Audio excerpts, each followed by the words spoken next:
All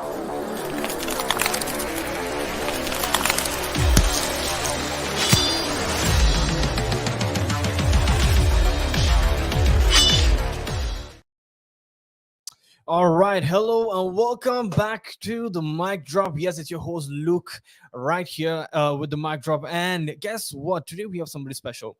And yes, it is Jeana De Zoysa. Hi, Jeana. How are you? I am good. Thanks for having me on the show. It's an absolute pleasure to actually have you here. Pre program we actually had a conversation. We had a really good conversation. I got to know Jenna. I got to know what she does and everything that she's involved in. And I think it was a pretty really good what you call conversation. And I wish if we had it recorded because you could incorporate that conversation into the show as well. We'll talk about those things as Yeah, well. we will definitely touch on those topics as well, like we were saying, because you know what, we want to educate you, we want to let you know what's going on, and definitely Gianna has a lot in store to share with us. Is that right, Gianna? Yes, it is. Hi. Hi. Welcome to the show. Thank you. All right, so my first question to you, Gianna, is what is it like being an environmentalist in Sri Lanka? Starting with a really heavy question. Heavy question, yes, that's how that's how we roll. Mm.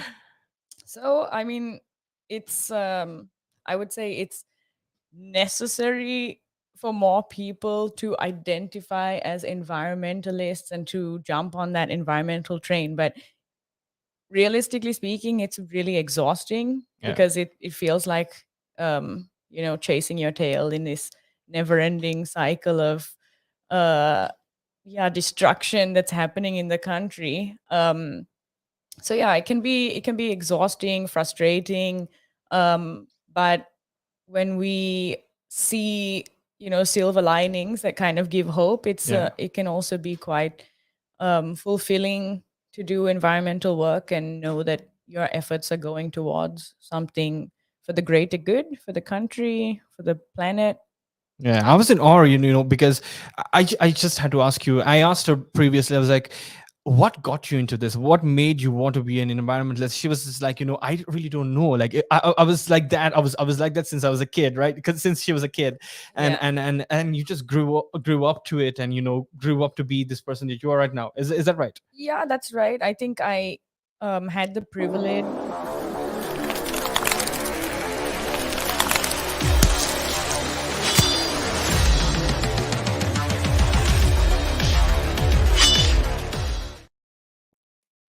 You had the privilege of. Sorry, I had the Yes. privilege of traveling a lot, even in my childhood when I was young. So, one thing you asked me was, did my parents play a part in, influencing me to be more connected to the environment? And uh, I would say they did. I traveled a lot, so I was very close to nature as a child, and it's just something that's always been kind of an innate feeling within me that we need to protect what sustains us.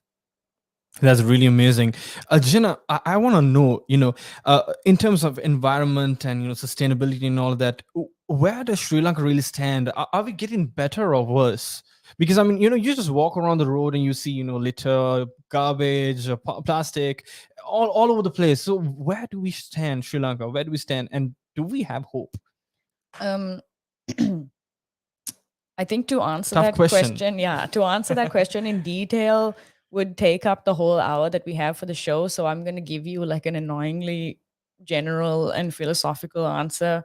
I feel personally that while we subscribe to this like neoliberal capitalist model, um, which is based on consumer culture, that all countries, including Sri Lanka, are not getting better because the economic model is based on continuous, just very briefly, I'm not like an economist or anything, but it's based on constant economic growth, which means the constant um, extraction and utilization of resources, natural resources. So, and it's also a fossil based economy still, even though there are a lot of countries that are switching over to more renewable energy, it's still predominantly a fossil based economy. So I think while we're following this economic model, things can only get worse Mhm. because we're still subscribed to the consumer culture model and the never ending extraction of finite resources.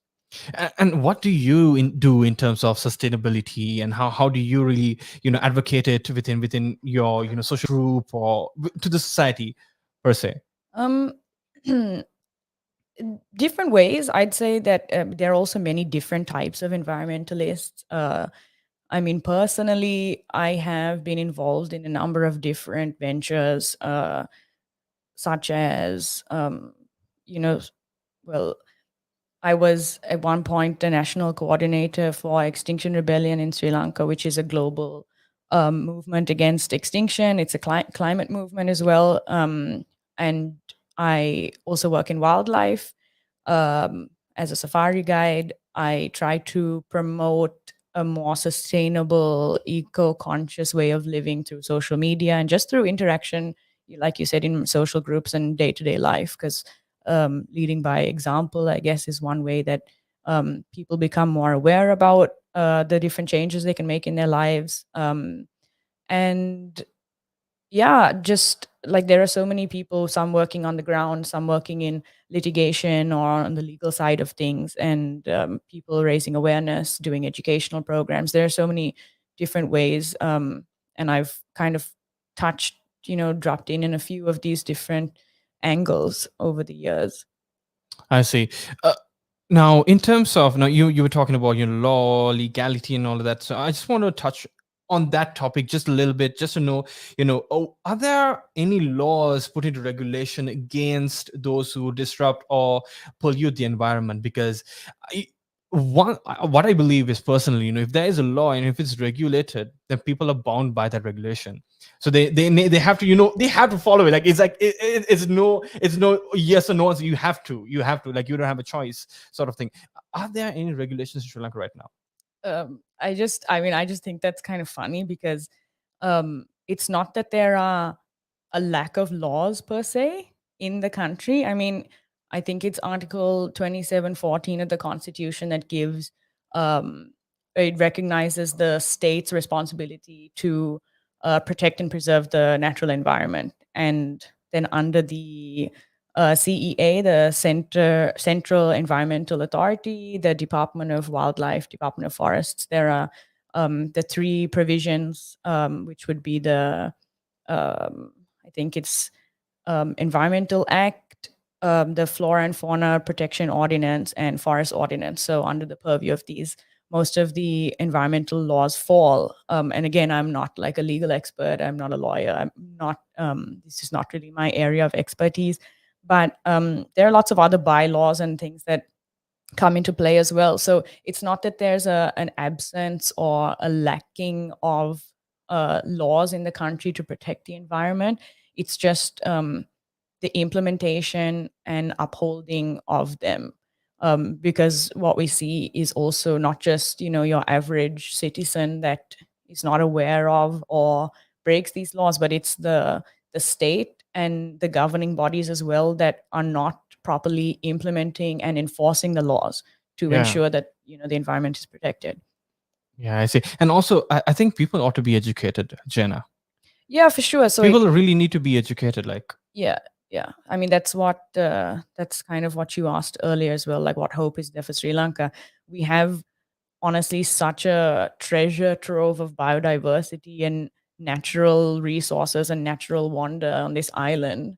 Um, but unfortunately, it's being terribly mismanaged, and people are just not aware and educated on how they can utilize these resources sustainably to sustain themselves, their livelihoods, and also protect the natural environment for the future generations and for all the other species that we share the island with. So I think it does very much come down to the education system and putting these kind of topics into school curriculums and educating kids on the value of natural resources, the value of forests, about pollution, about waste management, and other topics like that. definitely. I mean, like, because come on, if you take school, I think I really don't even remember them teaching us about waste management or pollution and how you need to conserve the environment, and you should not waste this. You should not just litter here and there. I mean, yeah, I mean, we had these rules in school where you don't litter in school premises, but they were not really strictly adhered to, or nobody was really there to make it regulated or regulate it. Get what I mean? Yeah, of So course. like I think this is what I like after talking to you. What I believe is that sort of thing has to come from school.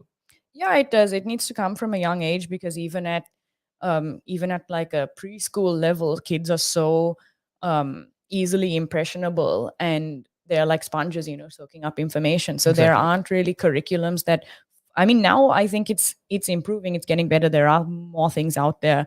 But I would say when we were in school, it was not so. Like, I don't really remember either there being like specific parts of the curriculum that taught us these things. And it is important, because at that age, when kids' minds are, being molded and formed, we're all pushed into this competitive education model, and we all are being groomed to be like doctors and lawyers Yeah. and engineers and stuff. But um, children, when they're young and feeling connected and feeling more intuitive and in touch with their empathy, that's the time that they should be encouraged to follow those feelings when they get them, if they want a future in environmentalism, protecting the planet. But those kind of things are shut down as we go through the schooling system and get kind of brainwashed by society. Yeah. Yeah, I see. Because like like you were saying, you can't teach a grown up man what to do, because it's You already, can, it just takes a it lot takes a more lot time, more much time. Yeah, harder. it's very hard. It's very hard to teach a grown up man because they're like I'm this years old, and I've dealt with life. I know this and that. They're You set can't in just their come and tell me what ways. to do. Yeah. Okay, so they're set in their ways, like you said. So I think you know these things have to be implemented in. So that's why now people are talking about a system change. Okay, people are talking about system change in this and that. I think these are sort of things that actually need to be included in the system change. There are so many more things, but common things like pollution, do conserve your energy, or conserve the environment for future generations, because I think right now we're depleting. Yeah, yeah. In much faster than the rate of natural yeah, than the rate at which it like replenishes itself, all, whether it's from fresh water to soil to whatever natural Whatever, yeah. resources. Yeah, we're depleting them way faster than they naturally replenish. Yeah. So do we have a what you call, do you have a solution for this problem? Because come on, it's too fast, it's going too fast. Do you think, I'm pretty sure it's not a short term solution, but that could be a long term solution. Do you think there is a solution though? I think there isn't a single solution. Earlier, I touched on why I think that we're not going forward, because we're still, following the capitalist model. So it's not easy to just, overturn this system like Yeah. overnight.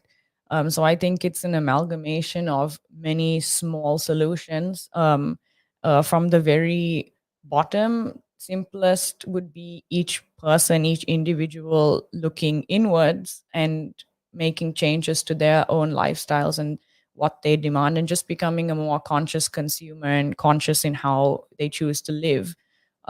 Because we are also governed by the laws of supply and demand. So even within this economic model, there are signals that we can, as consumers, utilize to show the corporate world that we want to move towards more sustainable consumption and production. But those are all really big, like macro kind of solutions. But I think on a small scale, just people engaging more with the natural environment and changing their lifestyles, that it could also have a huge impact.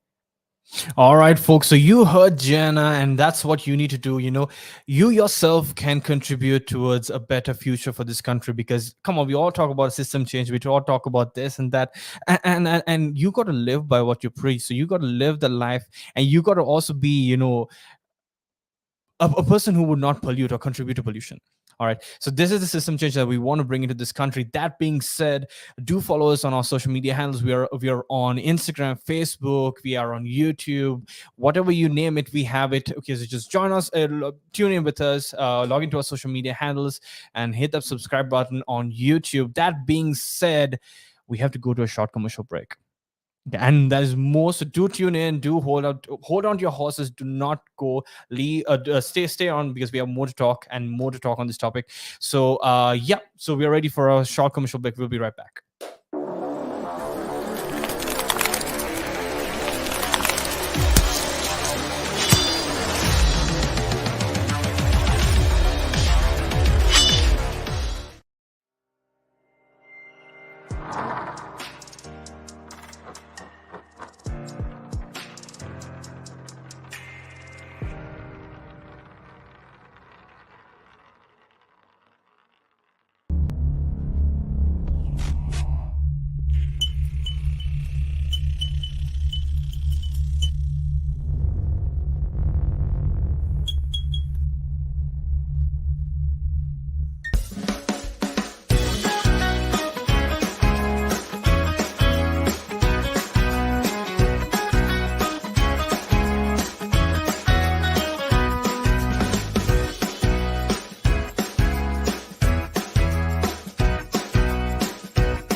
All right, folks. So, hello and welcome back to the Mic Drop, a revolution of a generation. And today we have Jeana De Zoysa, and we were talking about the environment and pollution and how we can help contribute to not pollute, but to be the other. So that being said, you were talking about safari and how you're involved in safari. How does that connect with what you do?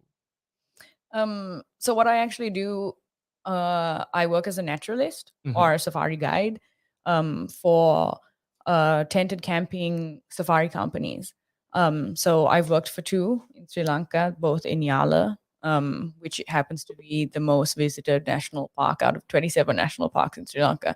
And when The face just lit up talking about Yala.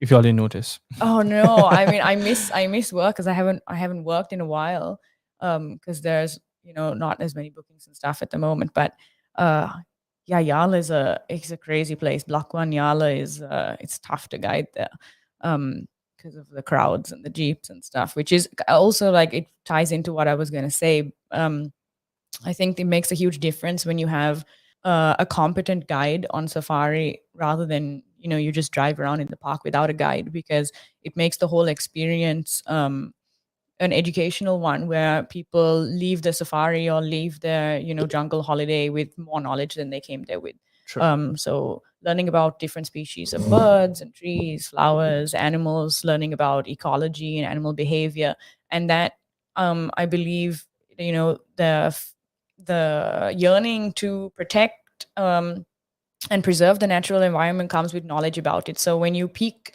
the interest of the visitors about a particular species or a particular symbiotic relationship in the jungle, it makes them feel more connected. And then when they learn of all the threats and dangers that are faced by these species and by these animals, they feel more connected. So they would have this conservationist within them that's kind of sparked to do something about it, whether it's just making sure that they always continue to go to like ecologically sound businesses when they want to visit the jungle, or spreading awareness, or contributing to different efforts, volunteering to efforts that are helping to clean up or protect the environment, the jungles, the protected areas. So yeah, yeah. So you give the overall education is being given where this is what you do, and in terms of pollution and conservation, all of this you educate the people come and join these tours. Yeah. Yeah, while on the safari, on the drive, I'll talk about these things, and also talk about the threats to them. So people are leaving knowing, okay, they've just seen this beautiful natural environment, but there are all these threats, and then they have a moment to reflect. Okay, what can I do about this? And the companies itself that I work for, um, they have a lot of practices in place, policies in place to make sure that the whole system is as ecological and sustainable as possible, especially when you're working, in the buffer zones of these national parks, to Yeah. be as to be as conscious as possible. And just it's like a model of ecotourism, where they're also taking people from surrounding areas, the villages, giving them training and showing them how they can make a living from the natural environment without necessarily harming it through tourism. So people that would otherwise be poachers or loggers are shown a way into this other industry whereby protecting the environment, they can also make an income from it. So yeah, it's the companies as well. So I would always advise people when they're choosing their wildlife holidays and safaris to look into the companies, the policies, and make sure that they're eco conscious. All right. So you were talking about mentioning threats, that these species, or threats to the environment, and to the site itself. So can we talk about a few of these threats? What threats are you talking about?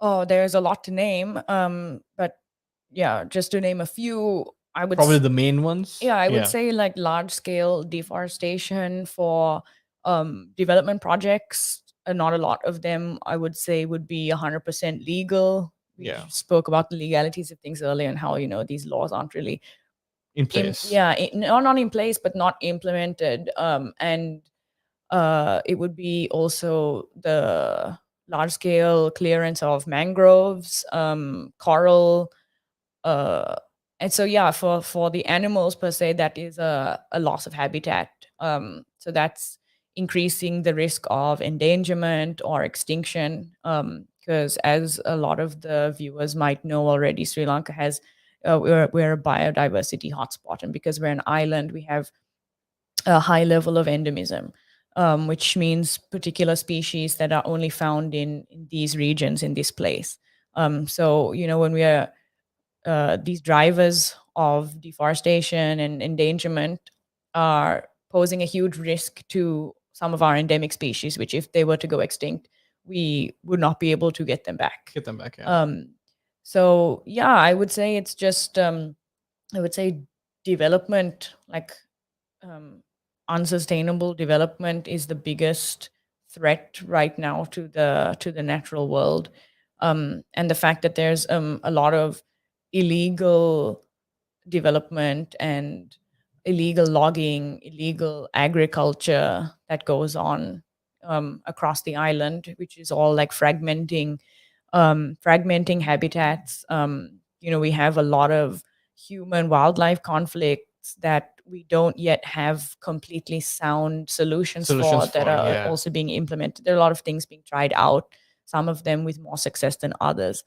So yeah, there's a whole host of problems. That's a lot. Yeah, I mean, see, talking to you, I got to know that there are so many problems because like people don't hear these troubles, these problems, these threats. Sand mining. Yeah, Sorry, I'm exactly. Oh, just Simon. popping that in there.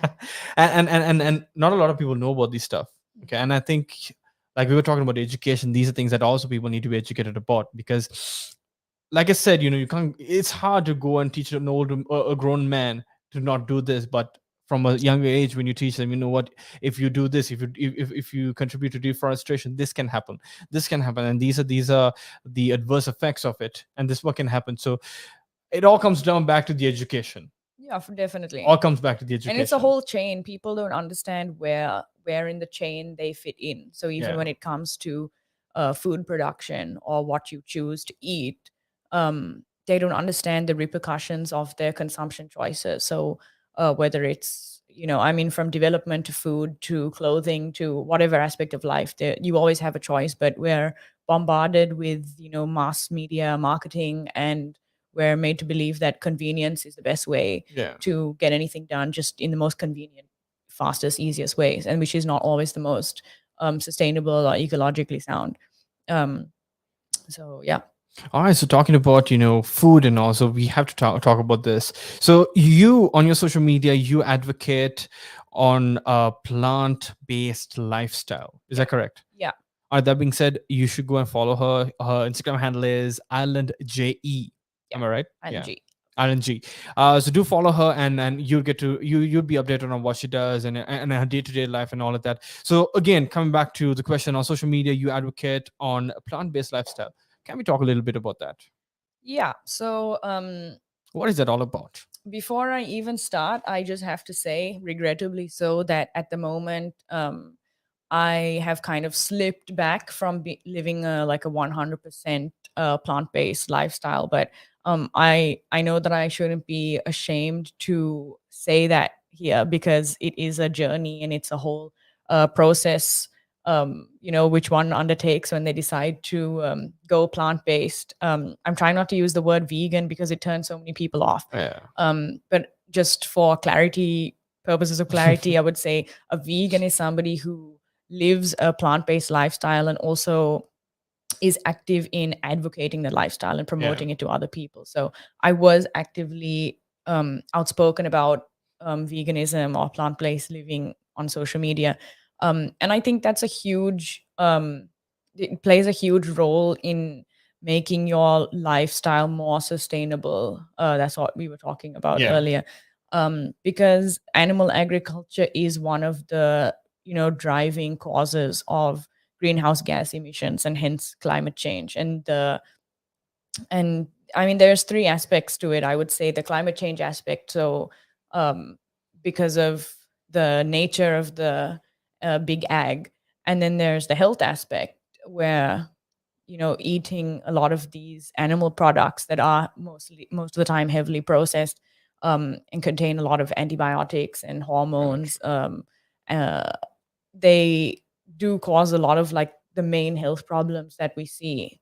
And big pharma and big ag are kind of hand in hand in these like crimes against humanity, I would call them. Yeah. And then the third aspect would be ethics, because people love animals. Like if I were to ask any person, give them a knife and say like cut the throat of this little baby goat or this little baby cow, and like not a lot of people would be able to do that, because psychologically we're just not set up for that. We're against animal abuse, Yeah. but it's just speciesism that makes us differentiate between the treatment of animals like dogs or cats, and the treatment of animals like chickens or cows. And that's just also kind of brainwashing that we have, and conditioning that we've been subject to since childhood through big agriculture and this whole food system.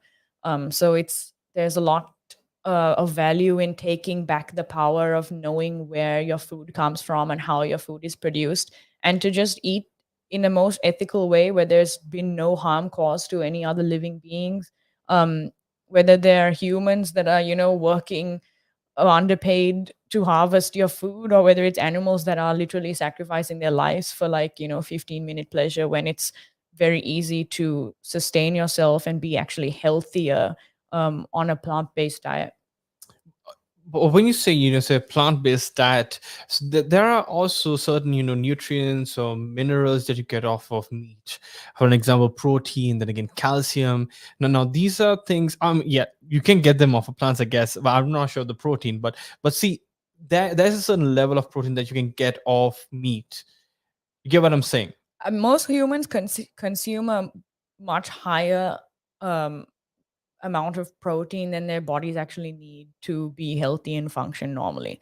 And if you look at the animal kingdom, just as an example, like, I don't want to go too much into this because of that, like, age old, where do you get your protein from Yeah. question. Like, now we're living in like an age of I mean, that information. question everybody has. Like, you meet a vegan, and that's like, how do you get your protein? Yeah, it's like the most irritating question for anyone who's like plant-based. But Yeah.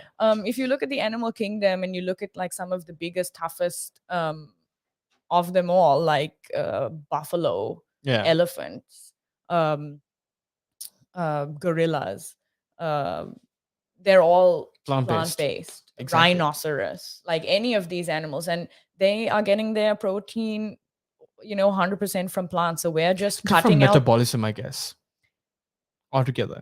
They do, but if you go into the science of it and look at the physiology of humans, from the shape of our teeth and the receptors on our tongues to the length of our intestines, everything matches closer to that of a frugivore herbivore, compared to any of those same characteristics of a carnivore.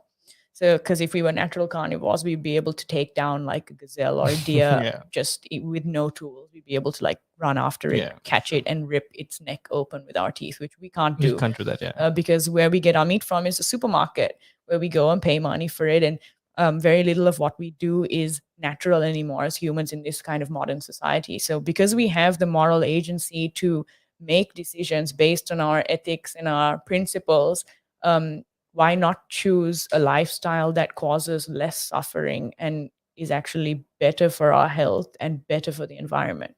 But again, like we were saying, it comes down to education and people just understanding more about this lifestyle. Exactly. All right. So that being said, we've got to go to another small commercial break, and we will be right back.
All right, hello and welcome back to the show. Yes, we have Jeana De Zoysa, and we were talking about pollution. Then we were talking about how to minimize pollution. Then we were talking about food-based, plant-based. Sorry, sorry, a plant-based lifestyle. So we were talking about this plant-based lifestyle and veganism. And can we? Okay, so now let's say we have a listener who probably wants to make the switch from being omnivore being an omnivore Yeah, to properly being vegan. How do you I do hope that? so. Yeah. So like we were talking about earlier before the show, I think the hardest thing about it is breaking a habit. Mm, Because we're all in, we're all, yeah, we all live by according to our habits and our daily routines. So true.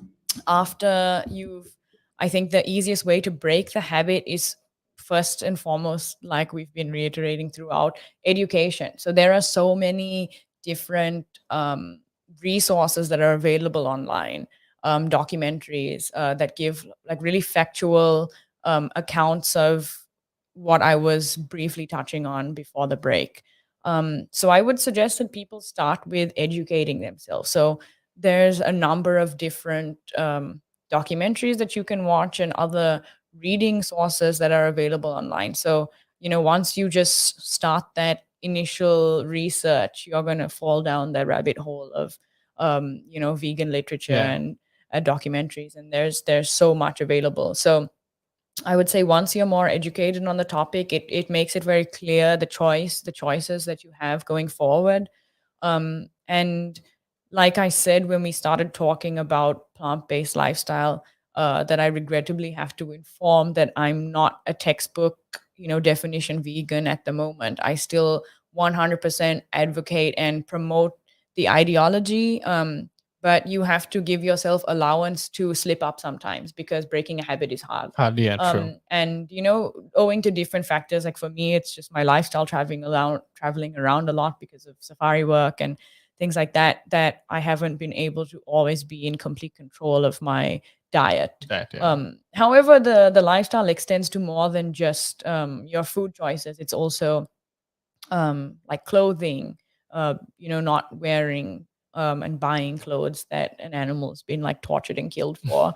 In addition to like other household items and household products like cleaning products or even makeup and things that have been tested on animals. So it's like across the board, just uh, being aware to as far as you can on how your products But you see, work. people don't really, do that research on their products. Yeah, no, they don't. So that's what I would say. Once you start with educating yourself and becoming aware of how certain things are produced or how food gets to your plate, then you're kind of spurred to look deeper when you buy something. So that's the whole like notion of conscious consumption instead of just like mindless, ignorant consumption where you just grab something off a shelf in a grocery store and just put it in your basket and you pay Yeah. for it.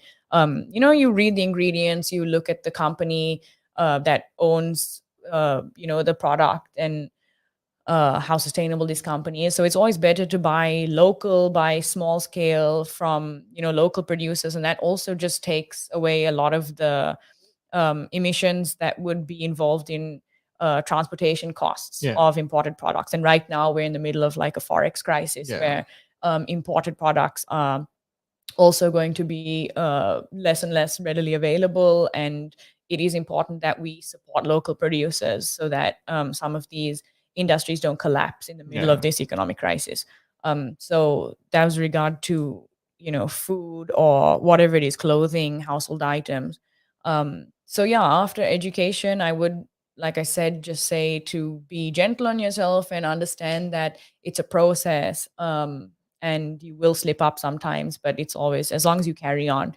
And yeah, it's buying local, being educated, and just making room for yourself to not be 100% perfect all the time, because then you're stuck in this frustrating loop of not being able to be the best environmentalist that you can be, because there are so many other ways as well that you can implement um, lifestyle changes to be more conscious and more eco-friendly and sustainable, apart from just um, choosing a plant-based lifestyle, which I would put right on the top Top, of, yeah. yeah, of impact. Because I was telling Jenna before the show, it's going to be very hard for me even to think about being a vegan.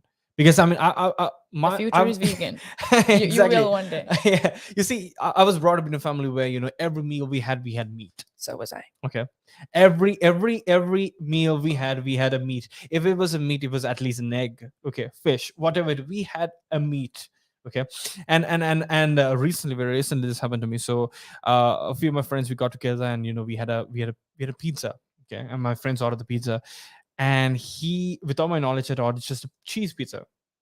All right, and when the pizza came out, I was just looking at the cheese, and I was like, "Where's the chicken?" Mhm. You get what I mean? It's like Yeah, yeah. I look for the I meat. totally get it, but that's what I'm saying. Like once you have watched a bunch of these documentaries and read a bunch of these articles and literature and understand from a health, from a planetary, and from an ethical perspective how those choices impact, a lot of things that are much bigger than you. The next time that pizza comes, you're going to look at it and not look for meat. You're going to look at the cheese and think cows were literally like raped and killed for this cheese alone.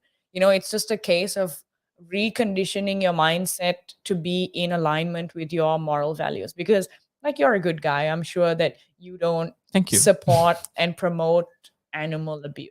I do not. Yeah. Yeah, but with your consumption choices unknowingly, and this is not anyone's fault, it's how we've been raised, and it's this society and how we're conditioned by mass media marketing. But with our consumption choices, we are promoting that.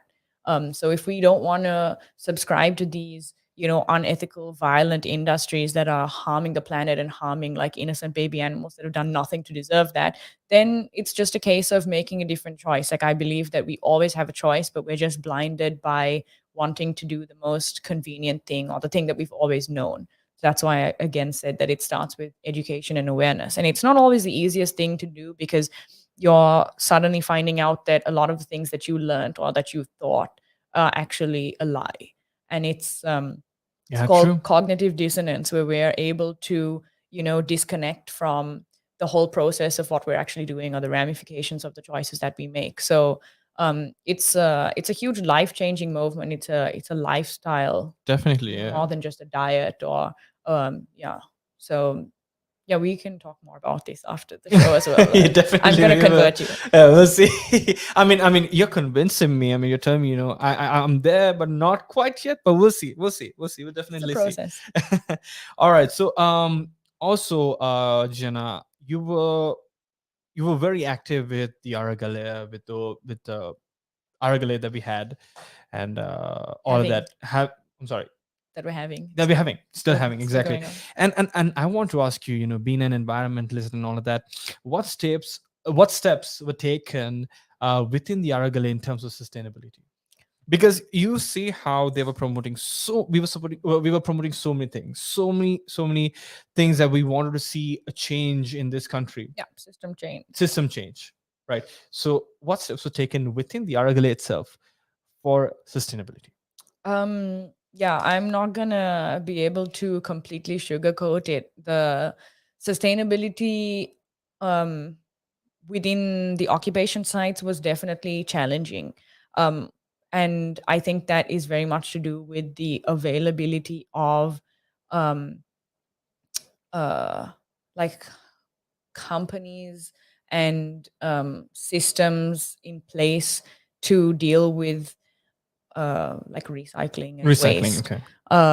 But this is not limited to the Aragale. This is like again a problem that we have been facing in Sri Lanka for a long time: waste management. And there are no legal provisions like that. It's not enforced by law that people in Sri Lanka have to segregate their waste and recycle like in other countries or Western Countries, yeah. countries. You see how people have like different bins, and maybe there'd be like you would separate your like cam kunu and Yeah. other waste. But ultimately it's they're actually private companies that are doing this. So one of which is called Zero Waste, and they came and set up at Gallface to deal with some of the PET plastic pollution that was an issue there, because there was a lot of water bottles and drink bottles being handed out constantly. And I think another really creative thing that came out of the Argalia, which we saw in so many ways, was the art, just descent through artistic expression. Expression, yeah, true. And a lot of those installations were from upcycled materials and from trash that was being produced Wow. through the Argalia. So people might remember that, that big middle finger Yeah. that was like made completely out of PET bottles. And throughout, there have been different art installations that utilized, yeah, like upcycled materials. And um, other than that, it's just been a collective effort of the protesters and the activists that were constantly cleaning up. And there were cleanup efforts from some of the local universities as well. They came to do cleanups on the beach opposite. So I'm not entirely sure about the other GGGs across the island. I can only speak for Gallface. But Okay, yeah. yeah, waste management was definitely an issue. But there were elements that were trying to deal with that. I mean, that's good, and you. I mean, while you were talking, I just realized that it's good that there are people who really, think of that aspect as well, because these are things that even the government can bring against the Aragale itself. Be like, you know what, y'all are Everything is contributing. being brought Everything is against the exactly, Aragale right now. exactly. At this point, everything is. But this could also be an aspect of like, you know what, y'all were just polluting the environment while you were there. There was plastic here, there, and it was just a waste. But then it's good that a few people at least were really considerate and were wondering and actually there for the environment itself. There was the establishment of an environmental community tent at Gotagogama as well, where there were people involved from this collective. Is it your initiative No, it or? wasn't mine. I was somewhat involved, as I knew some of the people that were um, setting up, and a lot of us had already known each other from previous environmental activism before this whole Argalea started, before this economic crisis, because we've been doing this for a while, Yeah. from different aspects like reforestation and cleanups, education, and things like that, even organizing demonstrations. So yeah, it was a collective of different environmental activists that, through this tent we set up a system for people to come and record the environmental issues by district. So in their district, and there was educational material there. And yeah, there was, we tried as much as we could, but through over the past 4 months, there have been the main goals of the Aragalia were kind of the highlight of what everything circulated around. Yeah. Um, so yeah, I guess we'll see now how it goes afterwards. And but there were definitely a lot of people concerned about environmental aspect of things, and the fact that um, you know one of the reasons a lot of environmentalists would be asking for system changes, because we've just seen the complete disregard for the protection of the natural environment by the Rajapaksa regime and all the previous governments before that. Um, and we're a country that also relies heavily on tourism and ecotourism, people Yeah. visiting national parks and coming here to see the beauty of the country, because we have, from beaches to mountains to jungles and all these different ecological zones. And um, if we just continue the way we have been, we're kind of destroying what can also bring us income as a country. Yeah, true. So people wanted to, I mean, environmentalists wanted to see system change in that regard, and there was a march as well, a protest on World Environment Day, organized by the community at Gotagogama, and people attended that from Fort. Yeah, so I'm actually no. I'm not gonna lie. I'm actually no. I mean, this is just. I mean, the initiative itself is just amazing, and to actually know that there are people who are really concerned, I'm really in awe. So that being said, Jenna, I want to ask you this question. So, you were actively, taking part or in the Argale, and you were there in the Argale, and you told me about how you got involved and all of that. So I'm just wondering, how is it for you right now? Because obviously it's been very tough for everyone that I know personally, because they're hunting people down at this point. yeah, How has it been like for you I mean, and your there's friends? there's uh there's definitely a whole crackdown witch hunt for protesters. So, like I was saying, I think it's just a case of how far up on the list, on this priority list, that the protesters or activists are. But yeah, we're all worried for our safety. We're kind of relying on these international NGOs like Human Rights Watch and even UN Human Rights and Amnesty to kind of have our backs, and also to stay in the forefront of international media so people don't really forget what's going on here. It makes it easier for the government to crack down and just arbitrarily arrest these peaceful protesters. Yeah. So yeah, there's been a lot of intimidation tactics, nothing personally to me, apart from the fact that um, my phone and a few other people who I know who were involved, we've been experiencing these weird kind of static frequency sounds on our phones, which makes it sound like it's being tapped or Tapped. something, Yeah. which is an issue that would need to be taken up, I guess, legally with like Dialogue, Yeah. Yeah. and Definitely. like the phone connection companies, but service providers. But yeah, I've had some of my friends have had their houses visited by police, some in uniforms, some not in uniforms. I'm sure by now everybody saw Kaylee, the Scottish. Yeah. Yeah, Scottish. she's Yeah. also, I would say, a friend of mine, and she's been intimidated by people from immigration. And yeah, it's just ongoing, and it's definitely just a continuation of the unjust system that we were fighting against to begin with, when we see people who took to the streets. And if you look at the state of the country, they were justifiably exercising their right to peaceful protest, and now they're Sure. being um, hunted down and suppressed and oppressed because of voicing these opinions for wanting system change and to ending corruption and nepotism in this country. um, so it's a scary time to be alive, but also a hopeful time. I guess it's 50-50.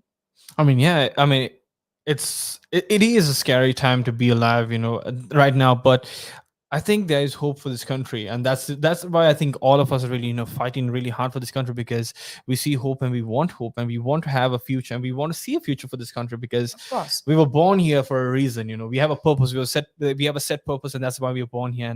And I believe that personally, entirely. yeah, exactly, I believe in it, and I don't want, personally, I don't want to see my country that I was born in to be in the rut.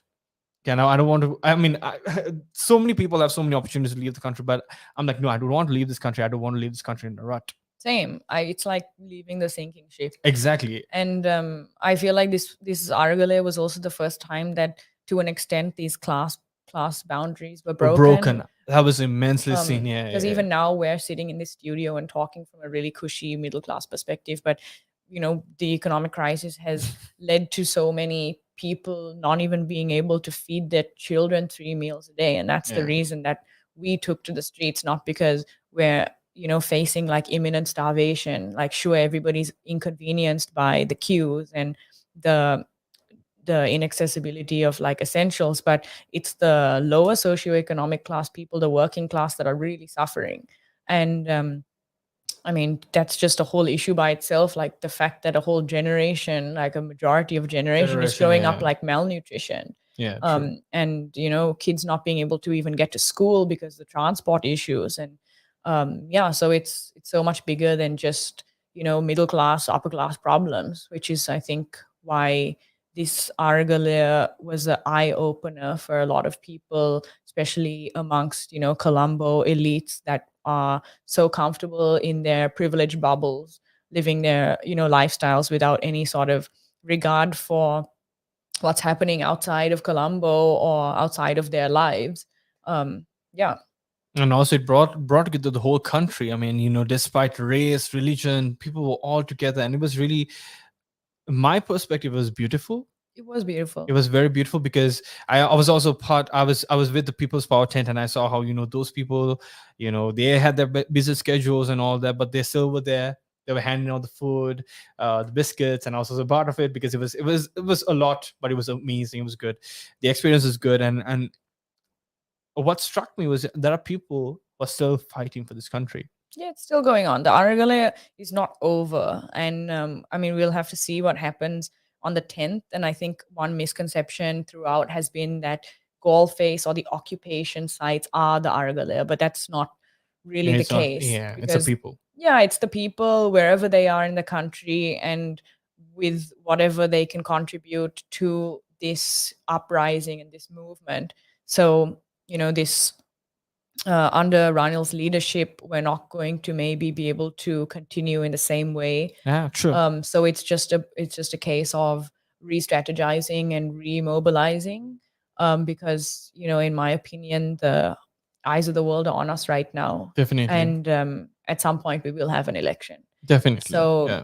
it's again back to educating the people on their choices, on who comes into our parliament, and to not get back to this position of where we're electing people that ultimately ruining our country, Yeah. because um, I mean the Rajpaksas were voted in Yeah. by They were voted in. yeah, with Exactly. a majority. So it's again back to education and people understanding uh, the the choices that they have when they're placing their votes, understanding And the basics. power they hold themselves. Yeah, then the Exactly. basics of politics and economics, and understanding what it means when they vote for a parliamentarian or vote for a president.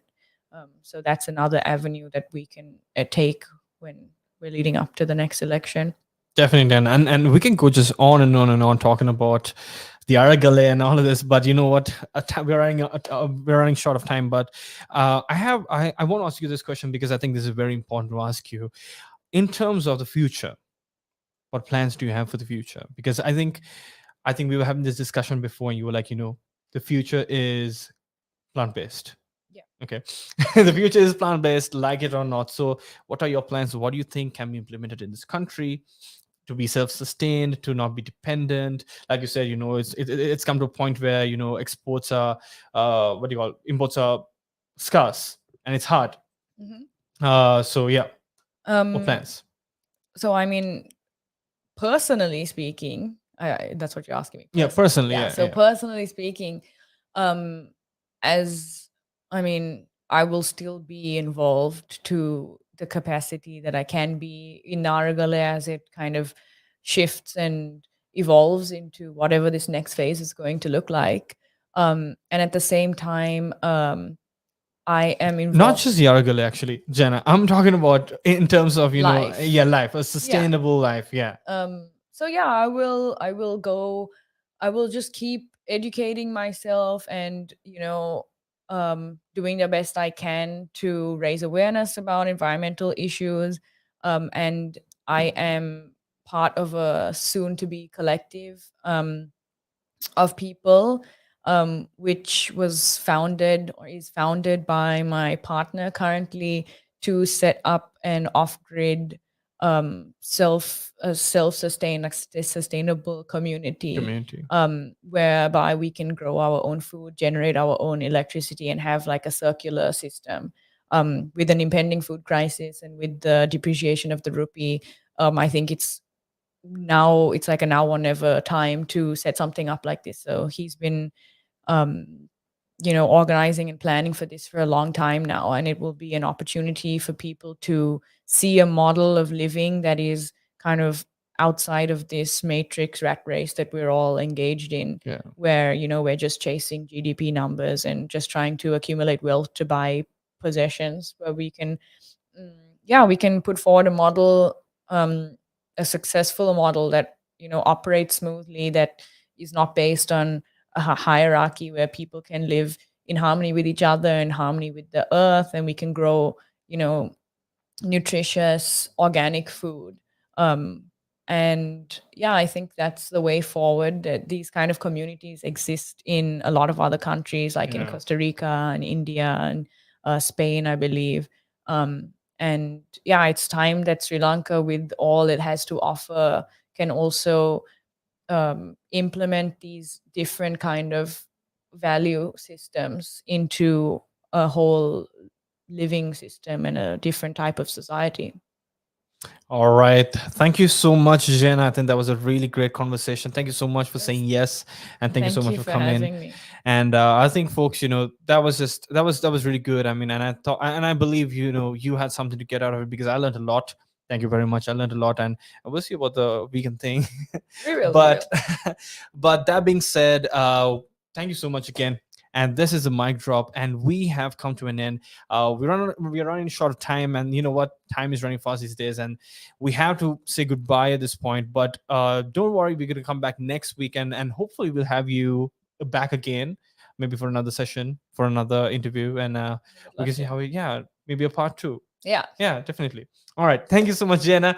All right, guys. So this is the mic drop, a revolution of a generation, and it's time for me to say goodbye. So goodbye.